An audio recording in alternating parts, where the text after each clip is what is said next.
નમસ્કાર મિત્રો, આપણે રીંગણી અને મરચુંનું થોડાક વર્ષોથી વાવેતર કરીએ છીએ, જેમાંની અમુક વેરાયટીઓનો રોપ આ વખતે નાખવાનો છે. જેનો જે વેરાયટીનો રોપ આપણે નાખવાના છે ને, એનું નામ હું તમને જણાવું તો USA 730 એક્સેલ જેનેટિકનું સુકડા, VNRની વેરાયટી VNR 38,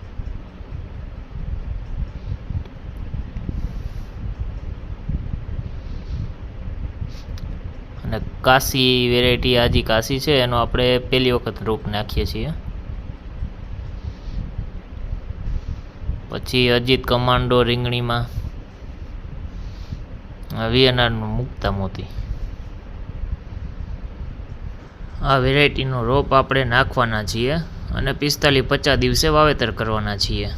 વાવેતર કરતી વખતે કયા ખાતરને દવાનો ઉપયોગ કરવાના છીએ, વાવેતર પછી કયા ખાતરને દવાનો ઉપયોગ કરવાના છીએ, ખાતરને દવા શું ભાવે આવવાની છે, તમામ માહિતી આપણે આ ગ્રુપમાં અથવા તો આ ચેનલમાં આપણે અપલોડ કરવાના છીએ. રીંગણી મરચી સિવાય આપણે ઘણી વસ્તુ વાવવાના છીએ, તો એના વિશે આપણે ભવિષ્યમાં માહિતી આપીશું. માંડવી કપાસમાં કઈ રાઉન્ડ મારવો જોઈએ, શું ભાવે રાઉન્ડ આવે છે, અને શું માવજત દેવી જોઈએ, ક્યારે પાણી ખાતર આપવું જોઈએ, એના વિશે પણ આપણે આ ચેનલ ઉપર માહિતી લેશું.